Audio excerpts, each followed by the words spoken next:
അസ്സലാമു അലൈക്കും. August 9th ഈ വരുന്ന നമ്മൾ കൗണ്ട് ഡൗൺ ചെയ്തുകൊണ്ടിരിക്കുകയാണ്. 9th നടക്കാനിരിക്കുന്ന ഇർസ മെഗാ അലുമിനി മീറ്റിന്റെ ഭാഗമായിട്ട് നമ്മോടൊപ്പം ഇന്ന് കുറച്ച് പേരുണ്ട്.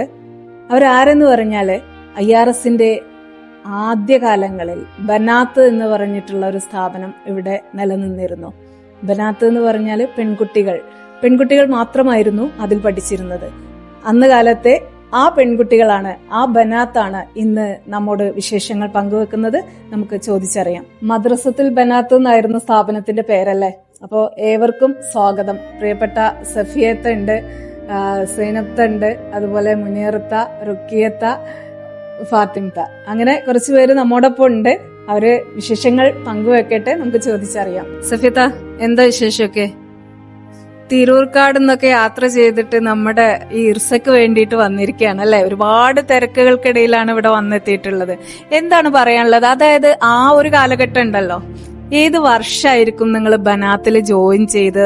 ഏത് ക്ലാസ്സിലായിരിക്കും? വളരെ നന്ദി. പിന്നെ ഞങ്ങൾ പഠിച്ചത് 1977-78 വർഷത്തിലാണ് ഞങ്ങൾ ജോയിൻ ചെയ്തത്. പിന്നെ അവിടെ നിന്ന് 3 വർഷം ഇവിടെ ബനാത്തിൽ പഠിച്ചു. പിന്നെ 4ാമത്തെ വർഷം ഞങ്ങൾ എൻട്രൻസ് എഴുതി കഴിഞ്ഞതിന് ശേഷം ഞാൻ ശാന്തപുരം കോളേജിൽ പോവുകയാണ് ചെയ്തത്. ഇവിടെ അൽഹംദുലില്ലാഹ് വളരെ നല്ലൊരു പഠനാന്തരീക്ഷമായിരുന്നു നമ്മൾ ബനാത്തിലുണ്ടായിരുന്നത്. ഔറാക്കാന്ന് ഞങ്ങൾ വിളിച്ചിരുന്നത്. അബ്ദുൽ ഹയ്യ് എടയൂര് കലാപരമായിട്ടും വൈജ്ഞാനികമായിട്ടും അങ്ങേയറ്റം ഞങ്ങളെ ഉയർത്തിക്കൊണ്ടുവരുന്നതിൽ മുഖ്യ പങ്ക് വഹിച്ച ഒരു വ്യക്തിത്വമായിരുന്നു. അദ്ദേഹത്തിന് അള്ളാഹു മഗ്ഫിറത്തും മർഹമത്തും നൽകുമാറാകട്ടെ.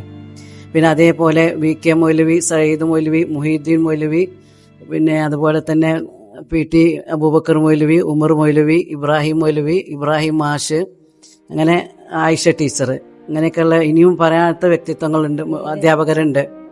ആ അധ്യാപകരൊക്കെ ഞങ്ങളെ നല്ല ബേസ് തന്നിട്ടാണ് ഞങ്ങളെ ഇവിടുന്ന് വിട്ടത്. അതുകൊണ്ട് തന്നെ ഏറ്റവും വിജ്ഞാനത്തിന്റെ അടിസ്ഥാനം കിട്ടിയത് ഇവിടുന്ന് ആയതുകൊണ്ട് ബനാത്തിൽ ഞങ്ങൾ നല്ല സുഖമായിട്ട് വെറും പെൺകുട്ടികൾ മാത്രമായി നല്ല അധ്യാപകരും ഭയങ്കര സ്ട്രിക്റ്റോട് കൂടിയിട്ടാണ് ഞങ്ങളെ പഠിപ്പിച്ചിരുന്നത്. അപ്പോൾ ഞാൻ ഓർക്കാറുണ്ട്, തഫീമുൽ ഖുർആനൊക്കെ വായിക്കുമ്പോൾ അൽ-ബഖറയുടെ ആ തഫീമുൽ ഖുർആന്റെ വിശദീകരണങ്ങൾ കാണാതെ പറഞ്ഞു കൊടുക്കേണ്ടി വന്നിരുന്നു ഞങ്ങൾക്ക് അന്ന് കാലത്ത്. അപ്പോൾ വടിയെടുത്തിങ്ങനെ ഞങ്ങളടുത്തിങ്ങനെ നിൽക്കും, അതിങ്ങനെ മുഴുവൻ ചൊല്ലിപ്പറയും. എനിക്കൊന്നും കാണാതെ അങ്ങനെ പഠിക്കാൻ തന്നെയുള്ള കഴിവുണ്ടായിരുന്നില്ല. ഞാൻ കുറേ എൻ്റെ വകയൊക്കെയാണ് കൂട്ടി പറഞ്ഞിട്ട് ഞാനെങ്ങനെയെങ്കിലും ഇരിക്കും. പക്ഷേ ചില എൻ്റെ കൂടെയുള്ള കുട്ടികളൊക്കെ നല്ല മുഴുവനും കാണാതെ പഠിച്ചതെന്ന് പറഞ്ഞിരുന്നു. എന്ന് പറഞ്ഞാൽ അറബിയും അതുപോലെ തന്നെ മലയാളം, ഇംഗ്ലീഷ് ഇതൊക്കെ നന്നായി പഠിപ്പിച്ചിരുന്ന നല്ല അധ്യാപകർ. മൊയ്തുണ്ണി മാഷ് മലയാളം പിന്നെ പഠിപ്പിച്ചിരുന്ന മാഷാണ്, മറക്കാൻ പറ്റില്ല. അബ്ദുൽ ഹമീദ് മാഷ് ഉണ്ടായിരുന്നു. ഒരുപാട് നല്ല ആത്മാർത്ഥതയുള്ള അധ്യാപകരുടെ സംരക്ഷണത്തിലും ശിക്ഷണത്തിലും വളർന്നതുകൊണ്ട് ഞങ്ങളുടെ പിന്നീടുള്ള തുടർന്നുള്ള പഠനങ്ങളൊക്കെ ആ ബേസിലാണ് നമ്മളിത് പോയിട്ടുള്ളത്. നിങ്ങൾ പോയതിനു ശേഷമാണ് PT മാഷ് വന്നത് അല്ലെ? PT മാഷ് ഭാര്യയാണ് ഫാത്തിമത്ത. എന്താ പറയാനുള്ള അനുഭവങ്ങളൊക്കെ ഒന്ന് പറയൂ. ഞങ്ങള് PT മാഷ് 2 വർഷമാണ് ഞങ്ങളെ പഠിപ്പിച്ചിട്ടുള്ളത്. ഞങ്ങള് സെക്കൻഡ് ബാച്ചാണല്ലോ, അപ്പോ നല്ല സ്ട്രിക്റ്റ് ചെയ്യുന്നു.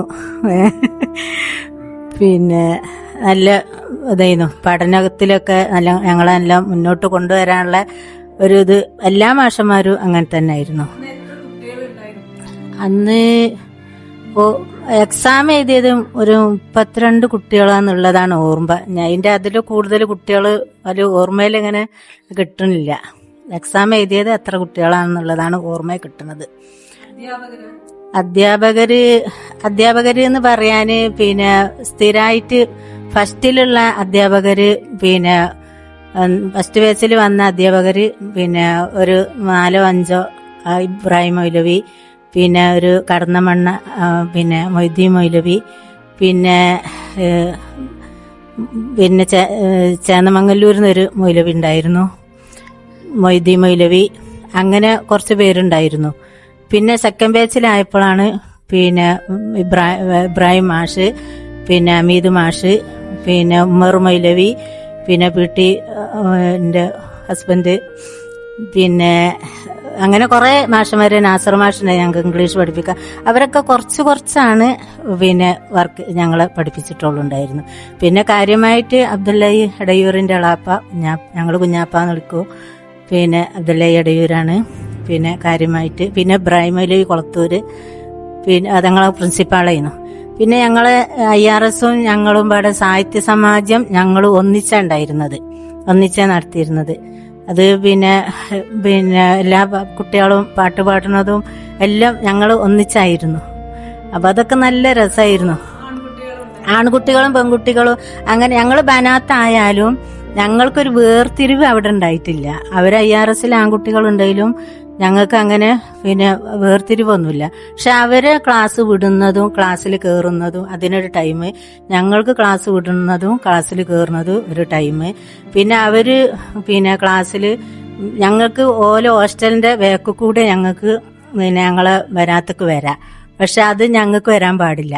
ഞങ്ങൾക്ക് അങ്ങാടി കൂടെ പോന്നിട്ട് അവിടെ മദ്രസന്റെ വഴിയുണ്ട്, അതിൽ കൂടെ മാത്രമേ ഞങ്ങൾ ബനാത്തത്തെ കുട്ടികൾക്ക് വരാൻ പാടുള്ളൂ. അങ്ങനെയുള്ള നിയമങ്ങളൊക്കെ ഉണ്ടായിരുന്നു. നമ്മുടെ അബ്ദുൽ അഹദ് തങ്ങളുടെ മോളുണ്ട് മുനീറ, അല്ലെ? മുനീറത്ത ബനാത്തിന്റെ സ്റ്റുഡന്റ് ആണ്, ബനാത്തിലെ വിദ്യാർത്ഥിനിയാണ്, അല്ലെ?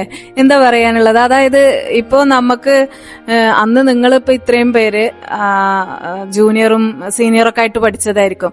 പിന്നെ അതിനുശേഷം നിങ്ങൾക്ക് കാണാനോ മിണ്ടാനോ അല്ലെങ്കിൽ ഈ IRS വന്നതിന് ശേഷം മറ്റെന്തെങ്കിലും മാറ്റങ്ങൾ നിങ്ങൾ അനുഭവിച്ചോ? എങ്ങനെയായിരുന്നു? ഞങ്ങൾ 7ാം ക്ലാസ്സിൽ പഠിച്ചുകൊണ്ടിരിക്കുന്ന സമയത്താണ് ഇവിടുത്തെ പ്രധാനപ്പെട്ടവരൊക്കെ പാടെ, അതായത് അലി കുട്ടിയാജി, പിന്നെ കുഞ്ഞായ്മക്ക, അബ്ദുല്ലഹി, പിന്നെ അബ്ദുല്ല തങ്ങള്, അങ്ങനെ കുറെ പേര് പിന്നെ പെൺകുട്ടികൾക്ക് ദീനി വിദ്യാഭ്യാസം നൽകണമെന്ന് പറഞ്ഞിട്ടുണ്ടായിരുന്നു.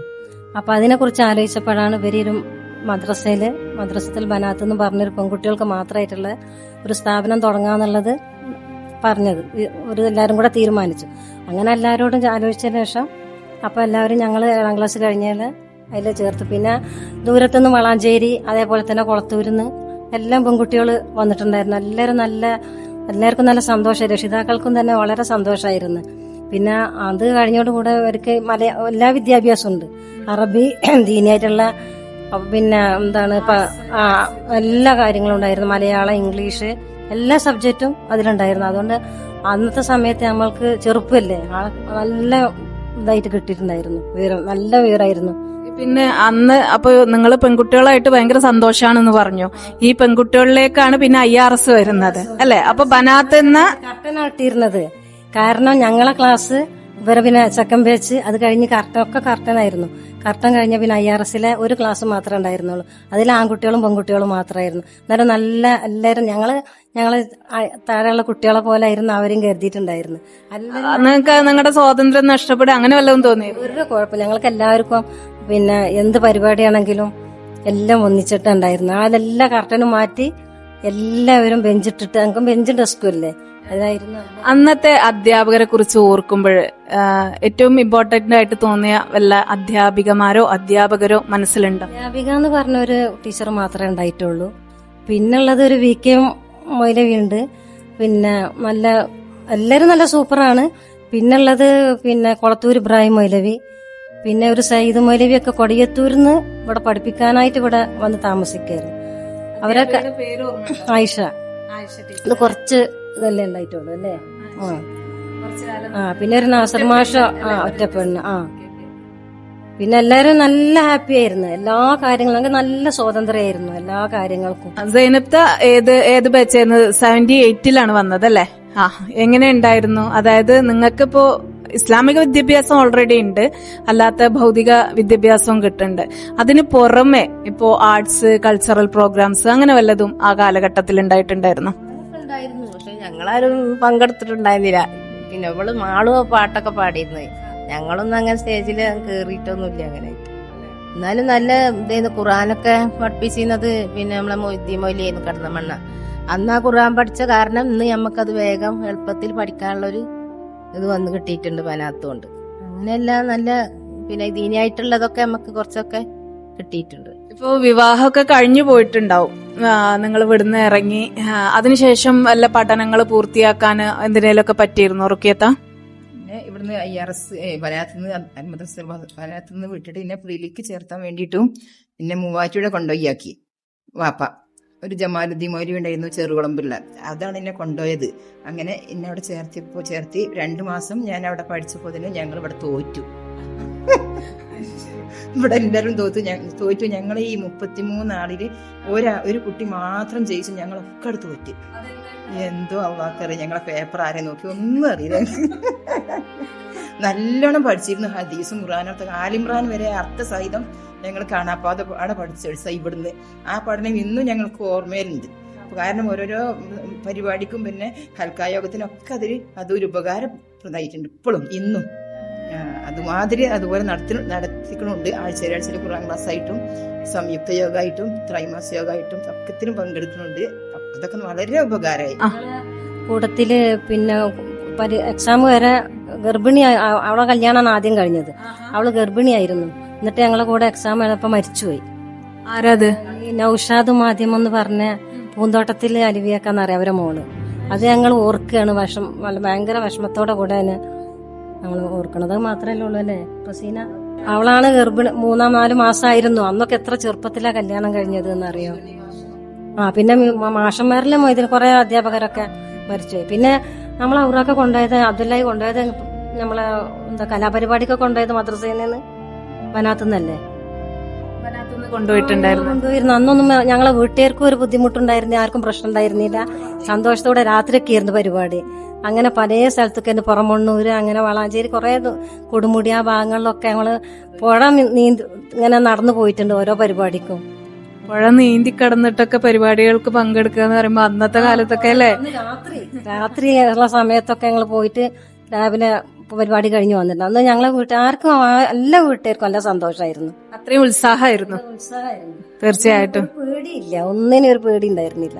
പിന്നെ മറ്റൊരു കാര്യം, ഇപ്പൊ നിങ്ങളൊക്കെ കല്യാണം കഴിഞ്ഞ് പഠനമൊക്കെ കഴിഞ്ഞ് കല്യാണമൊക്കെ കഴിഞ്ഞ് പോയി, അതിനുശേഷം ആർക്കെങ്കിലും ജോലി ചെയ്തിരുന്നു നിങ്ങളല്ലേ? അൽഹംദുലില്ലാ, ഞാൻ ശാന്തപുരം ഫൈനലായി. അവിടുന്ന് പോയിട്ട് പിന്നെ ഞാൻ ഇലാഹിയ കോളേജിലാണ് 1 വർഷം പഠിപ്പിച്ചത്. പിന്നെ അവിടുന്ന് ഞാൻ ട്രെയിനിങ്ങിന് പോയി LTTCക്ക്. അത് കഴിഞ്ഞിട്ട് പിന്നെ ഞാൻ UP സ്കൂളിൽ ചേർന്നു ഒരു ലീവ് വേക്കൻസിയിൽ. അത് കഴിഞ്ഞിട്ട് പിന്നെ ഹൈസ്കൂളിൽ 90-91 ഹൈസ്കൂളിൽ, ഇപ്പോൾ ഹൈസ്കൂളിൽ നിന്ന് റിട്ടയർഡ് ആയിട്ടുണ്ട്. പിന്നെ പഠനത്തിന്റെ കാര്യം പറയുമ്പോൾ, കലാപരമായി എന്ന് പറയുമ്പോൾ നമ്മൾ നാടകവും ഇതൊക്കെ ഉണ്ടാക്കാനുള്ള പ്രചോദനമൊക്കെ കിട്ടിയത് ഇവിടുന്നാണ്. അഭിനയങ്ങളും നമ്മൾ നാടകം തന്നെ നമ്മൾ സ്വയം ഉണ്ടാക്കിയിട്ട് കൊണ്ടുപോയി കുട്ടികളെ സബ് ജില്ലയിലൊക്കെ മത്സരിപ്പിക്കാറുണ്ടായിരുന്നു. അതിൻ്റെയൊക്കെ പ്രചോദനം നമ്മുടെ ഈ എടയൂര് ബനാത്തും അതുപോലെ തന്നെ നമ്മൾ മദ്രസ പഠിപ്പിച്ചിരുന്ന ഈ അബ്ദുല്ലാഹി എന്ന് പറഞ്ഞ ഔറാഖിനക്ക് ഔറാക്കാൻ തന്നെ വരുള്ളൂ, ഔറാക്കാനും. പിന്നെ അന്നത്തെ മാതാപിതാക്കളെ ഒരു കാര്യം കൂടി ശ്രദ്ധിക്കേണ്ടതുണ്ട്. കാരണം മാതാപിതാക്കള് അധ്യാപകരെയൊക്കെ അടി കിട്ടി ചീത്തറിഞ്ഞു നമ്മൾ വീട്ടിൽ പോയി പറഞ്ഞാൽ ഒന്നുകൂടി നമുക്ക് തരുകയേ ചെയ്യുള്ളൂ. ഒരു അധ്യാപകർ ഒരിക്കലും പറയാം. അതുകൊണ്ട് തന്നെ ആ വിദ്യാർത്ഥി അധ്യാപന ജീവിതം എന്ന് പറഞ്ഞാൽ ഭയങ്കരമായിട്ടുള്ളൊരു ബന്ധമാണ്. അതുകൊണ്ട് എല്ലാ മേഖലയിലും പിന്നെ തുടർന്നുള്ള പഠനത്തിലൊക്കെ ആ റെസ്പെക്റ്റും ആ ബഹുമാനമൊക്കെ നമ്മളെ മനസ്സിൽ എപ്പോഴും ഉണ്ട്. പിന്നെ എൻ്റെ ജീവിതത്തിൽ ഞാൻ ശാന്തപുരത്തുള്ള ഒരു അധ്യാപികനെയാണ് എനിക്ക് ഏറ്റവും റോൾ മോഡലായിട്ട് ഞാൻ കാണല്. അത് KK സൂറ ടീച്ചറാണ്, നമ്മളെ വനിതാ വിങ്ങിന്റെ ഒക്കെ ആദ്യത്തെ പ്രസിഡന്റ്. ഇപ്പോ പറഞ്ഞു പഠനം നിങ്ങൾക്ക് ഒരുപാട് പ്രചോദനമായിട്ടുണ്ട് നിങ്ങളുടെയൊക്കെ ജീവിതത്തിൽ നിന്ന്. അതിനുശേഷം നിങ്ങൾക്കൊരു കൂടിയിരുത്തം, ഒരു സന്തോഷം, സല്ലാപങ്ങളൊക്കെ പങ്കുവെക്കാനുള്ള ഒരു സന്ദർഭം ഉണ്ടായിട്ടുണ്ടോ? ഇവിടെ പിന്നെ കുഞ്ഞർമാക്കാന്റെ ഇവിടെ പാത്തുമ്പുറത്ത് ജ്യേഷ്ഠത്തിന്റെ വീട്ടില് ഞങ്ങൾ ഒത്തുകൂടി. ശരി, അത് ഏത് സമയമായിരിക്കും? അത് 2 വർഷം മുമ്പാണ്. 2 വർഷം, അതായത് ഞങ്ങളൊരു ഗ്രൂപ്പ് ഉണ്ടാക്കി, ഞങ്ങളെ പിന്നെ സതീർത്ഥിയരൊക്കെ കൂടിയിട്ട് ആ ഗ്രൂപ്പിൽ ഞങ്ങൾ ഒരു ദിവസം ഗെറ്റ് ടുഗദർ ഉണ്ടാക്കി. പിന്നെ നമ്മൾ സുബൈദാന്റെ വീട്ടിൽ വെച്ചിട്ടുണ്ടായത്. ആളെ പിന്നെ മുട്ടിന്നാണ് വിളിക്കുക, സുബൈദ എന്ന ഇവിടെ അടുത്ത് തന്നെയാണ്. അവരുടെ വീട്ടിൽ ഞങ്ങൾ എല്ലാവരും ഒരുമിച്ച് കൂടി ഞങ്ങൾ ക്ലാസ്സും കാര്യങ്ങളൊക്കെ ആയിട്ട് പാട്ടും ഒക്കെ ആയിട്ട് സമയം കഴിച്ചു. ടെക്നോളജി ഒന്നും ഇത്ര കണ്ട് വളർന്നിട്ടില്ലാത്ത അല്ലെങ്കിൽ ഒട്ടുമില്ലാത്ത ഒരു കാലഘട്ടത്തിൽ കൂട്ടുകാരെ ആ കൂട്ടുകാര് ഇന്നും തന്നെ ആ സൗഹൃദം നിലനിർത്താൻ നിങ്ങൾക്ക് ഒരു പ്രയാസമില്ലാതെ സാധിക്കുന്നുണ്ട്. ഞാനെന്ന് പറഞ്ഞാല് പിന്നെ അത് കഴിഞ്ഞു പിന്നെ പ്രിലി എഴുതി, സ്വന്തമായിട്ട് എഴുതി. അത് കഴിഞ്ഞിട്ട് പിന്നെ 2 വർഷം നമ്മളെ കൽപ്പകഞ്ചേരി അൻസാറിൽ ചെന്ന് ചേർന്ന് അഫ്ലൽ എഴുതി. പിന്നെ സഫ സ്കൂളില് ബ്ലോസമിലൊക്കെ ആയിട്ട് കുറച്ചുകാലം വർക്ക് ചെയ്തു. പിന്നെ ടീച്ചറായിരുന്നു പ്രൈവറ്റ് ആയിട്ട്. പിന്നെ ഉണ്ടായിരുന്നു. അത് നല്ലൊരു അനുഭവമായിരുന്നു. അത് ഞാൻ പോണില്ല എന്നൊക്കെ പറഞ്ഞതായിരുന്നു. പിന്നെ ഉപ്പ പറഞ്ഞ എല്ലാവരും പറഞ്ഞ് ഇങ്ങനെ പഠിച്ചതല്ല, അപ്പൊ അറിവ് കിട്ടുമല്ലോ എന്ന് പറഞ്ഞിട്ടാണ് അങ്ങനെ പോയത്. ആ അറിവ് നല്ലൊരു അറിവ് ആയിരുന്നു. നല്ല ആർജം നല്ലോണം കിട്ടിയിട്ടുണ്ട്. ഞങ്ങൾക്ക് നല്ല സ്വാതന്ത്ര്യമായിരുന്നു എല്ലാ കാര്യങ്ങൾക്കും. നല്ല നമുക്ക് സ്വാതന്ത്ര്യം. വേണ്ടിട്ട് ഒരു പാട്ട് പാടാൻ പറഞ്ഞാല് ഒരു നമ്മുടെ ഇർസക്ക് വേണ്ടിട്ട് കൂടിയിരുന്നു അല്ലെ? ഒരു ചെറിയ പാട്ടോട് കൂടെ നമുക്ക് നമ്മളെ ഈ ടോക്ക് അവസാനിപ്പിക്കാം. പിന്നെ ഇവളെ ജ്യേഷ്ഠത്തിന്റെ മോള് ഞങ്ങളെ ഒപ്പയിരുന്നു. അപ്പൊ അവൾക്കൊരു അസുഖം ഉണ്ടായിരുന്നു, അപസ്മാരത്തിന്റെ. എന്നിട്ട് അപ്പൊ പരീക്ഷ എഴുതാൻ വേണ്ടിട്ട് ഒപ്പം ഒരാള് പോവാനില്ല. അപ്പൊ ഇവളപ്പാക്ക് നിർബന്ധം ഒരു പെണ്ണ് വേണമെന്ന്. അപ്പൊ ഞങ്ങളമ്മാനെയാണ് ഇവളപ്പ പറഞ്ഞയച്ചത്. ഞങ്ങളപ്പ അന്ന് അസുഖമായിട്ട് കിടക്കുന്ന സമയമാണ്. ആ സമയത്താണ് ഞങ്ങളമ്മ പോരുന്നത്. എത്ര 10-12 ദിവസം 13 ദിവസമായിട്ട് അവിടെ നിന്ന്. ആദ്യമായിട്ട് ഒരു എക്സാം വേറെ സ്ഥലത്താ പോണത്, ഇവിടെ ഒന്നും ഒന്നില്ല. വേറെ സുല്ലമുസല അറബി കോളേജിലാണ്, അരീക്കോട്. അവിടേക്ക് ഞങ്ങൾക്ക് പിന്നെ പഠിപ്പിക്കാൻ ഒരു VK മൗലവി എന്ന് പറഞ്ഞ ഇരുമ്പുഴിയല്ലേ, അവരാണ് ഞങ്ങളെ കൂടെ വന്നത്. ഞങ്ങള് 5 ദിവസം അത്ര നിന്ന് അവരും കൂടെ രാത്രി ഒരു വീടാണ് എടുത്തിരുന്നത്. അവരൊരു സ്ഥലത്ത് കിടക്കും, ഞങ്ങളും അവിടെ താഴെ പായി എല്ലാം ഇട്ടിട്ട് കളിച്ചിട്ടും പരീക്ഷ പഠിച്ചിട്ടും എല്ലാം കൂടെ ആയിട്ട് അങ്ങനെ നല്ല ഹാപ്പി ആയിട്ടാണ് എക്സാം ഒക്കെ എഴുതി പോകുന്നത്. അത്രക്കും ആർക്കൊരു ഭയപേടിയൊന്നും ഇട്ടുണ്ടായിരുന്നില്ല. നല്ല മധുരമുള്ള ഒരു കാലം അല്ലേ? ഓർമ്മകളുടെ മധുരം നുണയാണ് ഇപ്പൊ നിങ്ങള്. നല്ല ഇന്ന് നമ്മൾ വളരെ ഭയത്തോടു കൂടെ എന്തൊക്കെ വികസനങ്ങൾ ഉണ്ടെങ്കിലും അതുപോലെ ഞങ്ങളിപ്പോ അത് പറഞ്ഞുകൊണ്ടിരിക്കണം. അന്നത്തെ കാലഘട്ടം ഇനി കിട്ടൂല എന്നുള്ളത്. ഒറ്റക്ക് ഞങ്ങൾ പോയാലും പുറത്തിറങ്ങി പോയാലും നമുക്ക് അങ്ങനത്തെ ഒരു അനുഭവം ഇന്നേ വരെ ഉണ്ടായിട്ടില്ല. ഒന്നുമില്ല. പിന്നെ ഞങ്ങളപ്പാന്റെ ഇതൊക്കെ അറിയില്ലേ, ഇപ്പൊ ഇവിടെ കോൽക്കളിയൊക്കെ പഠിപ്പിച്ചിരുന്നു. ഇപ്പൊ അവിടുത്തെ ഒരു ഉസ്താദ് കോൽക്കളി പഠിപ്പിച്ചണേ. ഇമ്മാന്റെ ഫോട്ടോ ഇന്നലെ ഇപ്പൊ ഇവരാരോ ഇട്ടിക്കണ്. ഉമ്മാന്റെ കാല് ഉയ്യാൻ വേണ്ടിട്ട് ഇവിടെ എന്തേലും പന്ത് കളിച്ചിട്ടിട്ട് ഈ കാല് ഉളുക്കിയാലൊക്കെ ഉമ്മാന്റെ അടുത്തേക്കാ വരിക. എന്നിട്ടാ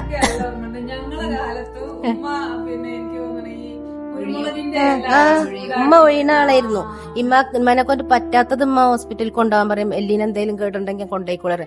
അപ്പൊ അതിൽ ഇന്നലെ അനുഭവം വെച്ചിട്ടുള്ള ഒരു കുട്ടി, ഞാൻ 5ാം ക്ലാസ് പഠിക്കണ സമയത്ത് ഒഴിയാൻ വന്നിട്ട് പിന്നെ ഞാൻ കരഞ്ഞു വേദനായിട്ട്. എന്നിട്ട് എനിക്ക് കരഞ്ഞിട്ട് ഉമ്മ പോയിട്ട് ഉള്ളിൽ പോയിട്ട് കുറച്ച് തേനെടുത്തു കൊടുന്നു. അപ്പൊ കരച്ചിൽ മാറ്റി. പിറ്റേ ദിവസം വന്നപ്പോ പിറ്റേ ദിവസം കരഞ്ഞത്ര. അങ്ങനെ കരഞ്ഞപ്പോ പിന്നെ അന്ന് തേൻ കഴിഞ്ഞിട്ട് പറഞ്ഞത്ര ഉമ്മ. അങ്ങനെ തേൻ കഴിഞ്ഞ് കയറുന്നപ്പോ പിന്നെ ഒരു കഷ്ണം ശർക്കര കൊടുന്നോട്ടത്ര. അങ്ങനെ അതിട്ട് പോയി എന്ന് പറഞ്ഞ് അങ്ങനത്തെ അനുഭവങ്ങളൊക്കെ ഉണ്ടായിരുന്നു. സ്കൂള് മാത്രല്ല, ഒരു വിദ്യാലയത്തിന്റെ ചുറ്റുപാടുള്ള ആളുകളും വിദ്യാലയവും തമ്മിൽ നല്ലൊരു അവിടെ ഞങ്ങളെപ്പയും പിന്നെ ഇവിടെ എന്റെ ആങ്ങളാരൊക്കെ ഈ പുതിയ കെട്ടിടം ഉണ്ടാക്കണമെന്ന് പിന്നെ പൈസ ഇല്ലാതെ ഫ്രീ ആയിട്ട് ജോലി ചെയ്ത് കൊടുത്തിട്ടുണ്ട്. ഇപ്പല്ല ഞങ്ങളുടെ വലിയ ആങ്ങളൊക്കെ കാക്കൊക്കെ ഫെബിനാന്റെ അപ്പൊക്കെ ഓലൊക്കെ നമുക്ക് ഫ്രീ ആയിട്ട് ഇവിടെ ഈ സ്ഥാപനത്തിന് ഈ പുതിയ ഈ ബ്ലോക്കില് ഈ പഴയ ബ്ലോക്കില് ഒക്കെ ഫ്രീ ആയിട്ട് ചെയ്ത് കൊടുത്തിട്ടുണ്ട്. അതൊക്കെ ഇന്നാണെങ്കിൽ അതൊന്നും ഉണ്ടാവില്ല. അന്ന് അങ്ങനെയൊക്കെ ഭയങ്കര ഇതായിരുന്നു, ഓരോരുത്തര് കഴിവായിരുന്നു അതൊക്കെ. നിങ്ങളിൽ ആർക്കെങ്കിലും മറക്കാൻ പറ്റാത്ത എന്തെങ്കിലും അനുഭവമോ എന്തെങ്കിലും സന്തോഷമോ സങ്കടമോ ആയിക്കോട്ടെ നമ്മളോട് പങ്കുവെക്കണ്ട. സങ്കടം ഞമ്മക്ക് ഇത് വിട്ട് പോരുമ്പോ സങ്കടമൊക്കെ ഉണ്ടായിരുന്നു. പിന്നെ അത് ഒരിക്കലും മറക്കാൻ പറ്റാത്തൊരു ഹൗദില് ആദ്യം പിന്നെ അല്ല നമ്മൾ ഒന്നിരിക്കണ ഹൗദാണ്. അപ്പൊ ഒന്നും എല്ലാം ഉണ്ട്, വികൃതിയുണ്ട്, എല്ലാം കൂടെ രസാണ്. അപ്പൊ ആദ്യം അതില് VP സഫിയ ചാടി. അതിന്റെ പിന്നാലെ പിന്നെ ഷെരീഫ, വേറെ ഷെരീഫ എന്ന് പറഞ്ഞുകൊണ്ട് ഉണ്ട് ഇവിടെ പൂക്കാട്ടി തന്നെയാണ്. അവള് ചാടി, പിന്നെ ഞാനും ചാടി. ഞങ്ങളെ ചാടിനോട് കൂടെയാണ് പിന്നെ ഈ കൊടിയത്തൂരുള്ള സയ്യിദ് മൊയ്ലി വന്നത്. അപ്പൊ വന്നോട് കൂടെ വടി എടുത്തിട്ട് ഞങ്ങളെ അതിന്ന് ഇറക്കി. സഫിയ വേഗം കഴിച്ചില്ലായി. പിന്നെ ഞങ്ങളെ രണ്ടാളെയും കൂടെ ഞങ്ങളവിടെ തീട്ടിപ്പടി വരെ റോട്ട് കൂടി അടിച്ച് വടിയായിട്ട് അടിച്ച് ഞങ്ങളൊക്കെ ആകെ നനഞ്ഞു നിൽക്കുന്നു. 2 പേരും വീട് വരെ അടിച്ചടിച്ച് കൊടുത്ത അതെ. എന്താണെങ്കിൽ പിന്നെ കലാലയം കാണാൻ പറ്റൂല, അതായിരിക്കും. പിന്നെ VK സാഹിബൊക്കെ ഞങ്ങളെ ഇതില് പിന്നെ പ്രവാസി ജീവൻ കഴിഞ്ഞു ഇടക്ക് നാട്ടിൽ വരുമ്പോ നമുക്ക് വന്ന് ക്ലാസ് വെക്കലും ചോദിക്കലൊക്കെ ഉണ്ട്. അതൊക്കെ ഞങ്ങൾക്ക് നല്ലൊരു അനുഭവം തന്നെയായിരുന്നു. എന്തായാലും വളരെ സന്തോഷം. നമുക്ക് ആ പാട്ട് കേട്ടിട്ട് നമ്മുടെ ഈ ഒരു സെഷൻ അവസാനിപ്പിക്കാം. നിങ്ങൾക്ക് എല്ലാവർക്കും ഓരോരുത്തർക്കും എന്റെ പേരിലും പിന്നെ ഇർസയുടെ പേരിലും സ്നേഹവും നന്ദിയും രേഖപ്പെടുത്തുകയാണ്. കാരണം അത്രയും സന്തോഷമുണ്ട്. ഇപ്പൊ ഞങ്ങൾക്ക് വെച്ച തന്നെ വലിയ സന്തോഷം. ഏറ്റവും വലിയ പടച്ചോന്റെ അനുഗ്രഹങ്ങളൊക്കെ എപ്പോഴും ഉണ്ടാവട്ടെ ചാനലിനും ഒക്കെ. മക്കളും പേരക്കുട്ടികളൊക്കെ ഇവിടെ തന്നെ പഠിക്കുന്നുണ്ട്. 5 മുതല് പൈസ, പിന്നെ മോള് 1ാം ക്ലാസ് മുതല്. ഇപ്പൊ പൈസന്റെ മോന് 1ാം ക്ലാസ് മുതൽ ഇപ്പൊ 6ലാണ്. പിന്നെ മോളിപ്പോ മോണ്ടിസോറിൽ ചേർത്തിക്കണ്. അപ്പൊ എല്ലാരും ഇവിടെ തന്നെയാണ് ചേർത്ത്. പിന്നെ ഒന്ന് പറയട്ടെ, ഞങ്ങളിപ്പ പിന്നെ എൻ്റെ ഉപ്പയുടെ പേര് കുഞ്ഞറമൂന്ന്, അബ്ദുല്ലാഹി എടയൂരിൻ്റെ ജ്യേഷ്ഠനാണ്. അപ്പോൾ ഉപ്പാക്ക് കുട്ടികളൊക്കെ ഭയങ്കര ഇഷ്ടമാണ്. അപ്പം അങ്ങനെ IRSത്തെ കുട്ടികൾക്ക്, കൊച്ചിയിലുള്ള കുട്ടികൾക്ക് ചക്ക കിട്ടൂലല്ലോ, അത് വീട്ടിൽ കുറേ ചക്ക ഉണ്ടാവും. അപ്പോൾ ഉപ്പ ളുഹർ നിസ്കരിക്കാൻ വരുമ്പോൾ ആദ്യം തന്നെ പിലാവിൻ്റെ ചൂട്ടിൽ പോയി നോക്കൂ ഏതെങ്കിലും പഴുത്തതുണ്ടോ എന്നുള്ളത്. ഉമ്മാനോട് പറയും, ഇന്ന് ഇവിടെ ചക്ക ഇട്ട് വെക്കണം, ഒരു കൂട്ടർ വരും എന്നറിയും. ഉമ്മ വിചാരിക്കൂ ആരോ കയറ്റി അയക്കാൻ കൊണ്ടുപോകാനാണ്. അങ്ങനെ ഇവിടെ വന്ന് കുട്ടികളോട് പറയും, നിസ്കരിക്കാൻ വരുമ്പോൾ, ളുഹർ നിസ്കരിക്കാൻ വരുമ്പോൾ നിങ്ങൾക്കൊരു കോൾ ഒപ്പിച്ച് വെച്ചിട്ട് നിങ്ങൾ വരീന്നറിയും. എന്നിട്ട് ഈ കുട്ടികൾ വരും. അതായത് അബ്ദുള്ള എന്ന് പറഞ്ഞ കുട്ടി ഉണ്ടായി, നല്ല ഹൈറ്റുള്ളവന്. ഓൻ്റെ അനിയന് മുഹമ്മദ് കുട്ടി, പിന്നെ സിയാദ്, ഈ കൊച്ചി അസ്ലം, അങ്ങനെ മാഷും വരും. അങ്ങനെ എല്ലാവരും മാഷും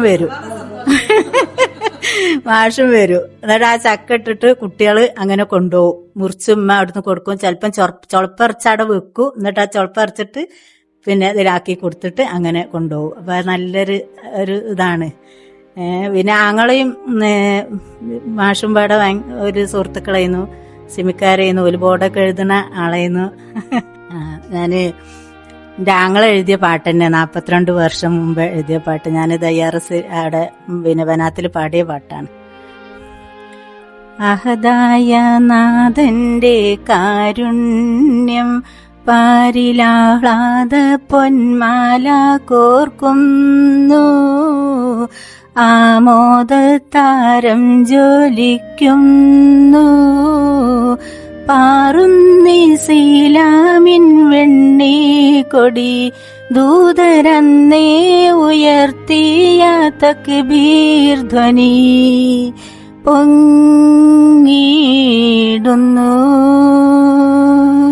പുണർന്നിടുന്നു, പൊങ്ങിടുന്നു, പുണർന്നിടുന്നു. അന്ധവിശ്വാസം അനാചാരം ഷിർക്ക് കുഫർ പണിതുള്ള കൂമ്പാരം, അന്ധവിശ്വാസം അനാചാരം ഷിർക്ക് കുഫർ പണിതുള്ള കൂമ്പാരം, കിസ്റ കൈസർ വാഴും കൊട്ടാരം തട്ടി തകർക്കുമാ മന്ത്രധ്വനി എന്നും പാരിൽ പറത്തുമാ തക്ബീർ ധ്വനി പൊങ്ങിടുന്നു, പുണർന്നിടുന്നു. അഹദായ നാഥന്റെ കാരുണ്യം പാരിലാഹ്ലാദ പൊന്മാല കോർക്കുന്നു, ആമോദത്താരം ജ്വലിക്കുന്നു, പാറുന്നിസൈലാമിൻ വെണ്ണി കൊടി ദൂതരന്നേ ഉയർത്തിയ തക്ബീർ ധ്വനി പൊങ്ങിടുന്നു, പുണർന്നിടുന്നു, പൊങ്ങിടുന്നു, പുണർന്നിടുന്നു. വളരെ വളരെ മനോഹരമായിട്ടാണ് പാടിയത്. എന്തായാലും സന്തോഷം, നമുക്ക് അവസാനിപ്പിക്കാം. വളരെ സന്തോഷം. നിങ്ങളോട് എന്താ പറയാന്ന് എനിക്ക് അറിയുന്നില്ല, കാരണം അത്രയും ദൂരം നിന്നൊക്കെ വന്ന് നമ്മള് ഈ ഒരു ഇർസക്ക് വേണ്ടിയുള്ള കൂടിയിരുത്തം മനോഹരമാക്കി തന്നതിന് സ്നേഹം, നന്ദി ഒരിക്കൽ കൂടെ പറയാണ്. നമ്മുടെ ബനാത്തിന്റെ പ്രതിനിധികളായിട്ടാണ് ഇവരിവിടെ എത്തിയിട്ടുള്ളത്. ഞാൻ നേരത്തെ പറഞ്ഞ പോലെ സഫിയത്ത, മുനീറത്ത, സൈനബ്ത, ഫാത്തിമത്ത, പിന്നെ അതുപോലെ റുക്കിയത്ത. നമ്മുടെയൊക്കെ എന്താ പറയാ ഉള്ളുകൊണ്ട് എങ്ങനെയാണ് ഇവരെ കെട്ടിപ്പിടിക്കേണ്ടതെന്ന് എനിക്ക് അറിയുന്നില്ല. വളരെ സന്തോഷം. നമ്മുടെ ഉമ്മമാരായിട്ട്, നമ്മുടെ ഇത്തമാരായിട്ട് ഒക്കെ നമുക്ക് പ്രചോദനമായിക്കൊണ്ട് ഒരുപാട് കാര്യങ്ങൾ നമ്മളോട് പങ്കുവെച്ചു. സ്നേഹം, നന്ദി. നമുക്ക് വീണ്ടും കാണാം. ഇനിയും കുറെ പേര് നമ്മളോട് വിശേഷങ്ങൾ പങ്കുവെക്കാനുണ്ട്. സ്നേഹം, നമസ്കാരം.